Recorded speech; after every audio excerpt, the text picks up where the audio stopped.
you don't have to come up with the answers. If you want to make six-figure income, or if you want to become a best-selling author, you have to find the best people that have already done it and be persistent and start connecting with them so they can give you the answers, what they did well, what they would do differently. And that way you can literally cut your learning curve in half.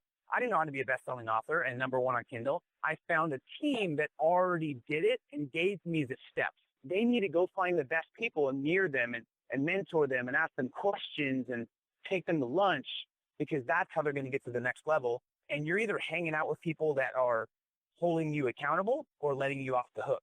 There's no in between. There's 5 really crucial components to an unshakable confidence.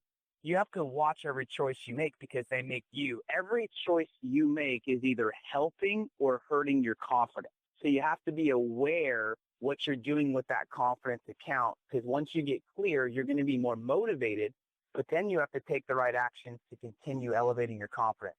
So your perspective on challenges, understanding that the bigger the goal, the bigger the challenge is a huge part of confidence.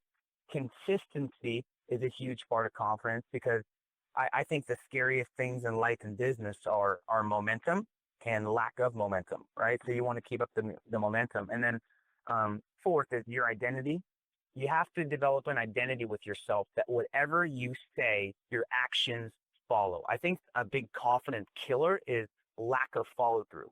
You have to understand, most people, when they say they're going to do something, they don't really think they're going to do it. There's nothing else more important in life and business than your word, because if you don't have your word, people will lose respect for you subconsciously. Once you kind of figure out what results you're getting, you see your results going up because you have a higher influence, you have clarity, you're building your confidence, create result ritual. I think every problem in people's business lives is just the lack of systems in place. I really think that's a big issue for most people. I think the amount of stress people have in their life or business is in direct correlation to the lack of systems or rituals they have in place. So then you kind of figure out what rituals have consistently been proven to get results. And once you figure out what systems deliver predictable results, then you put them in place. And you can put in mindset rituals, productivity rituals, health rituals, wealth rituals, just continual growth and learning, which continuing to reach out to high-level people and becoming a people developer, standing on the shoulders of giants and learning how to reinvest your profits back into yourself and back into your business, and staying with that clarity. I see people that have capacity and the skills to get to 6 figures, but they're stuck making 60 a year because they can't get past the mental block. I think one is they're living in the gap, which means the gap of where they want to go, which is 100K, to where they are, maybe it's 50. They're living in wishing they made 100K, thinking they can't make 100K, and they're not appreciating and being grateful for where they already came and the progress they've made. So they're taking too much of a jump mentally, where it's almost like you get overwhelmed, and when you're overwhelmed, you seek distraction. So it's almost like a self-fulfilling prophecy. If they don't feel like they have that capacity or potential to make that 100K, they're not going to take the right action. And when you don't take the right action, you get small results. And then they reinforce to themselves, yeah, I knew I couldn't make 6 figures. And it's an ongoing thing. The most successful people make a definite decision that they're going to make that. They put the steps in place, they make a plan, and they take big actions. And that big action produces bigger results. And then they reinforce themselves, I knew I could do this.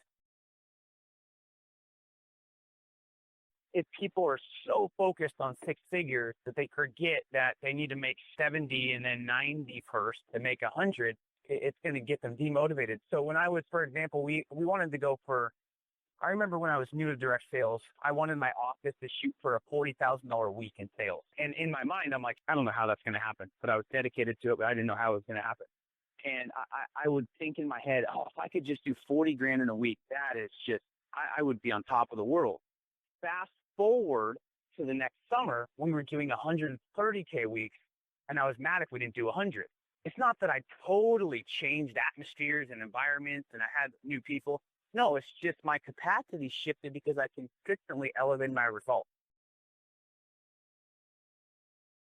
You have to gain absolute clarity on who you are, what your strengths are, and who you need on your team.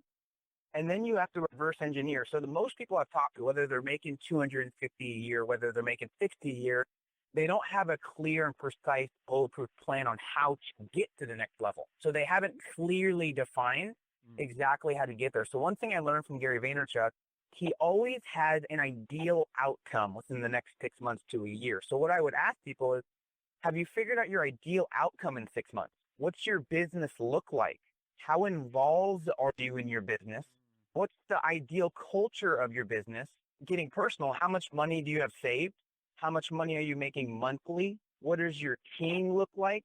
What feelings are you experiencing the most in 6 months? If it was ideal, what are the answers to these questions? That's really the first step, is figuring out who you are and figuring out what your values are and really what your big five is for the next 6 months. Make a list of your top 5 growth friends and maintenance friends. Growth friends are friends that challenge you, that have results that you want, that are living life at a higher level, playing the game at a higher level. You want to increase your time with them. Maintenance friends are friends you met in high school and you feel bad not hanging out with them, and maybe they're working at the mall, but you like it. It's fun to hang out with them, but they don't really help you as far as advancing towards your biggest goals and dreams and helping your legacy. So you got to lower your time with the maintenance friends. You have to cut off some friends. Yes, you actually do. Anybody that's not at a level they need to be at needs to evaluate really who they're around the most and who they're hanging out with, because sometimes what's more important than mentors is who you need to stay away from. Well, with this, you need to find your top industry leaders, pinpoint the top 5 people that are doing what you want to do, and reach out to them. If you enjoy this podcast, please make sure to subscribe. And to stay updated on everything that the Action Catalyst is up to, make sure to follow us on Facebook and Instagram at Action Catalyst Podcast and on Twitter at Catalyst_Action. And thanks for listening.